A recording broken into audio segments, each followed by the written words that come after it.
ஒரு மீனவன் 48 நாள் கடலுக்கு போகிறான், மீனே கிடைக்கல. ஆனால் லாஸ்ட் நாள் இன்றைக்காவது முயற்சி செய்யலான்னு சொல்லிட்டு கடலுக்கு போகிறான். ஒரு பெரிய மீன் கிடச்சிச்சு. அந்த மீனை பிடிக்க முடியாமல் பிடிச்சி கரைக்கு கொண்டு வந்து அதை யார்கிட்ட தான் விற்றாகணும் அப்படின்னு செய்கிறான். அதை யார்கிட்ட விற்கிறது அப்படின்னு பார்க்கும்பொழுது அந்த மீனை வாங்குறதுக்கு அந்த ஊரில் ஆளே இல்லை. அப்போ தான் அவனுக்கு ஒரு ஐடியா வருது, கண்டிப்பாக இந்த மீனை வாங்கணுன்னா நம்ம நாட்டு ராஜாவால் தான் முடியும் அப்படின்னு சொல்லிட்டு அந்த மீனை எடுத்துக்கிட்டு அரண்மனைக்கு போய் ராஜா கிட்ட கொடுக்குறான். கொடுத்தோன்னா ராஜாவும் இந்த மீனை பார்த்துட்டு அவனுக்கு ஒரு 100 பொற்காசுகளை கொடுத்தாரு. அந்த 100 பொற்காசுகளை எடுத்துக்கிட்டு சந்தோஷமாக வெளியில் போயிட்டுருக்கிறான்.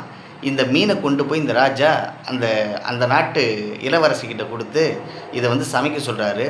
அந்த இளவரசி சொல்கிறாங்க, என்னங்க இவ்வளோ ரேட்டு கொடுத்து வாங்கிட்டீங்களே, இந்த மீன் இதுக்கு இவ்வளோ பொறாது, அவனை கூப்பிடுங்க. 100 பொற்காசு கொடுத்தீங்களே, 50 பொற்காசுக்கு நான் வாங்கணும், அதனால் அவனை கூப்பிடுங்க அப்படின்னு சொல்கிறான். நான் கொடுத்துட்டேன், திருப்பி நீ கேட்குறேன்னு சொல்லிவிட்டு திருப்பி அவனை கூப்பிட்றாரு. வர்றான். அந்த மகாராணி என்ன நினைக்கிறாங்க, அவங்ககிட்ட இது எப்படிடா வாங்க முடியும்னு சொல்லிட்டு அவங்ககிட்ட ஒரு ஐடியா அவங்கள்ட்ட கேட்குறாங்க, இந்த மீன் ஆண் மீனா பெண் மீனா எனக்கு தெரிஞ்சாகணும் அப்படின்னு கேட்குறாங்க. ஏன் கேட்குறாங்கன்னா, அவன் ஆண் மீனுன்னு சொன்னாக்கா நமக்கு பெண் மீன் தான் வேணும்னு சொல்லி இந்த மீனை கொடுத்துடலாம் அப்படின்னு அவங்க ஒரு ஐடியா பண்ணுறாங்க. இவன் திறமையானவன். இவன் என்ன பண்ணான், இந்த மகாராணி இது ஆண் மீனும் இல்லை பெண் மீனும் இல்லை, இது ஒரு அரிய வகை மீன், அதனால தான் நான் ராஜா கிட்ட கொடுத்தேன், இதை சாப்பிட்டா அவர் 100 ஆண்டுகள் வாழ முடியும், அதனால தான் கொடுத்தேன் அப்படின்னு சொல்கிறான்.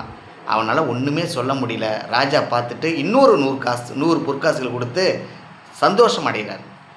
அந்த 100 பொற்காசுகளை வாங்கிட்டு இவன் கிளம்பும் பொழுது ஒரு பொற்காசு கீழே விழுந்துடுது. அதை 199 பொற்காசுகளையும் வச்சுட்டு இவன் அந்த ஒரு பொற்காசை தேடிக்கிட்டு இருக்கிறான்.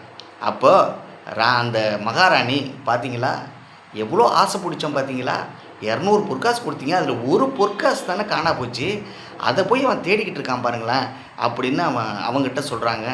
அப்படி சொன்ன உடனே அவன் சொல்கிறான், மகாராணி அப்படி இல்லை, இந்த ஒரு பொற்காசில் எல்லா பொற்காசுலேயும் நம்மளுடைய ராஜாவுடைய உருவம் பொதிக்கப்பட்டிருக்கு, அதை யாராவது கீழே விழுந்து காலை தெரியாமல் மிதிச்சிட்டா நம்மளுடைய ராஜாவோட உருவம் காலடியில் பட்டுடுமே, அதனால் நினச்சி நான் தேடிக்கிட்டு இருக்கேன் அப்படின்னு சொன்ன பிறகு இன்னும் ராஜா சந்தோஷப்பட்டு இன்னொரு 100 பொற்காசு கொடுத்து அவனை அனுப்பி வைத்தார்.